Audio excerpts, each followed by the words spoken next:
Imagine for a second that you're walking through your front door after a long day at work. You reach into your pocket, pull out a $5 bill, and instead of putting it on the counter, you just drop it.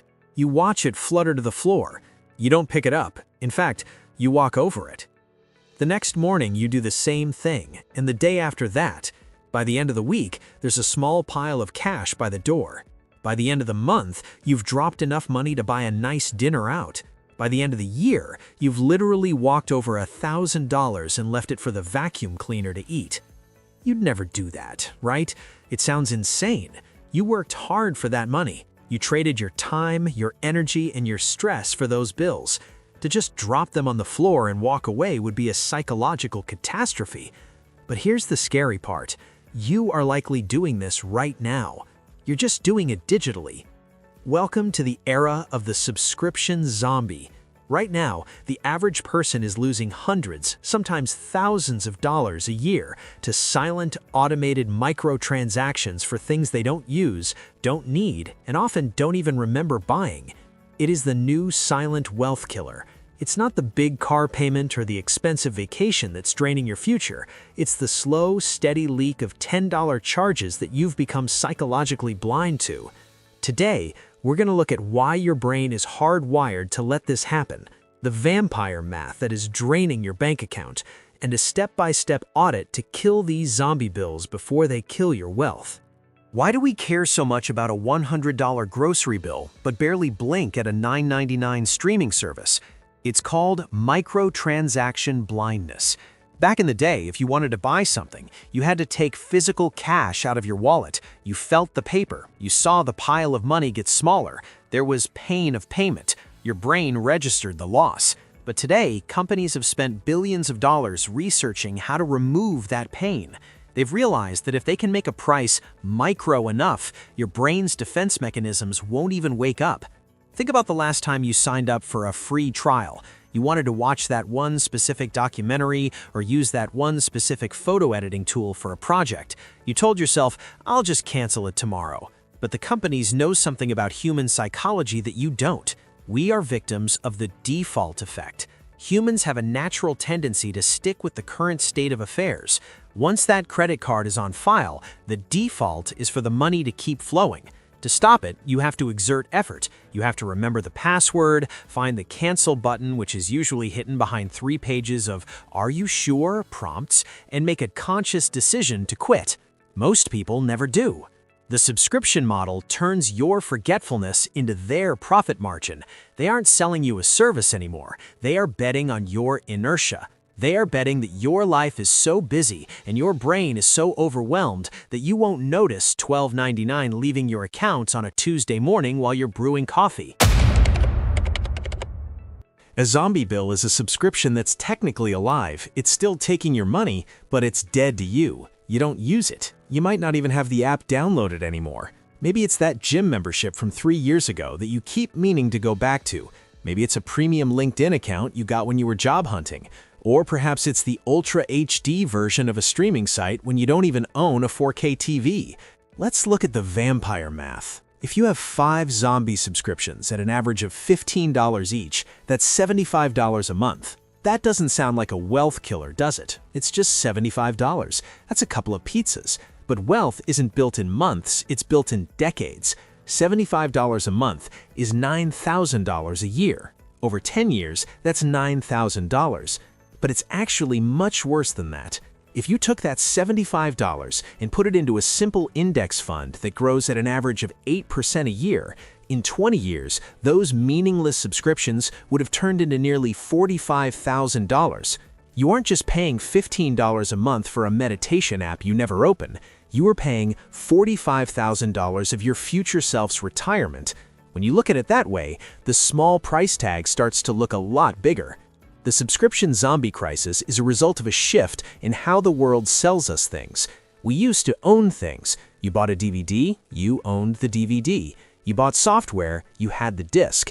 Now, we rent our lives. We rent our music, our movies, our storage space, and even the heated seats in some newer cars. This shift was designed to create recurring revenue. For a business, recurring revenue is the holy grail. For you, it's a permanent leak in your bucket. If you have enough leaks, it doesn't matter how much water you pour in, the bucket will never stay full. There's another psychological layer here, the dopamine trap. When you hit subscribe or start free trial, your brain gets a hit of dopamine. You feel like you're improving your life. I'm subscribing to this educational masterclass, therefore I am becoming a smarter person. I'm subscribing to this fitness app, therefore I am becoming a healthier person. The act of subscribing feels like progress, but it's phantom progress. You get the reward of feeling like you've done something good without actually doing the work. 6 months later, you haven't watched a single video or done a single workout, but the $20 a month keeps leaving your account because subconsciously, canceling the subscription feels like admitting defeat. It feels like saying, I guess I'm not the kind of person who works out. So you keep paying not for the service, but to protect your ego. The zombie bill lives on because you're afraid to admit you didn't use it. So, how do we kill the zombies? You can't fight what you can't see. Most people think they know what they're spending, but studies show that when people are asked to guess their monthly subscription total, they underestimate it by 2 to 3 times. If you think you're spending $50, you're probably spending $150. Here is your step-by-step zombie audit. This isn't just about saving money, it's about reclaiming control of your financial focus. Step 1. The paper trail. Go to your banking app and download the last 90 days of transactions. Do not do this from memory. Memory is where zombies hide. Step 2. The "Would I buy this today?" test. Look at every recurring charge. Ask yourself, if I didn't already have this, would I take my credit card out of my wallet right now and pay for it? If the answer isn't a hell yes, it's a no. Step 3. The consolidation. Do you have Netflix, Disney+, Hulu, HBO, and Amazon Prime? Be honest, how many hours are in a day? We often subscribe to options, not content. We want the option to watch everything, but we only have the time to watch one thing. Try the one-at-a-time rule. Subscribe to one, watch what you want, cancel it, and move to the next. The shows will still be there. They aren't going anywhere. Step 4. The annual trap. Check for those big annual surprise bills, Amazon Prime, your antivirus software, or your website domain. These are the worst kind of zombies because they hit you once a year like a punch to the gut. Mark these on a calendar so they never catch you off guard again. Step 5. The call their bluff. For the subscriptions you actually do want to keep, like your internet or your gym, call them. Tell them you're thinking of canceling because the price is too high. More often than not, they will suddenly find a promotion to keep you. This is a 5-minute phone call that can save you $200 a year. Once you've killed the zombies, you're going to have a surplus. Maybe it's $50 a month. Maybe it's $200. This is the critical moment. Most people, when they save $100 on their bills, just spend that $100 on something else, usually another subscription or a few more takeout meals. This is called lifestyle creep.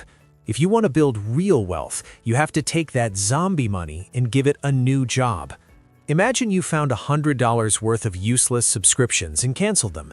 If you take that $100 and set up an automatic transfer to a high-yield savings account or an investment account, you've just performed a financial miracle. You've turned wasted money into working money without changing your quality of life at all. You didn't have to work more hours. You didn't have to give up your favorite coffee. You just stopped the leak. This is the secret of the wealthy. They don't have better buckets. They just have fewer holes. They understand that $10 here and $15 there are the building blocks of a fortune. We live in an economy designed to keep you in a state of constant small spending. Everything is moving toward the subscription model because it creates stickiness. It makes it harder for you to leave. But your financial freedom depends on your ability to be unsticky. It depends on your ability to look at your money with cold, hard logic rather than emotional attachment.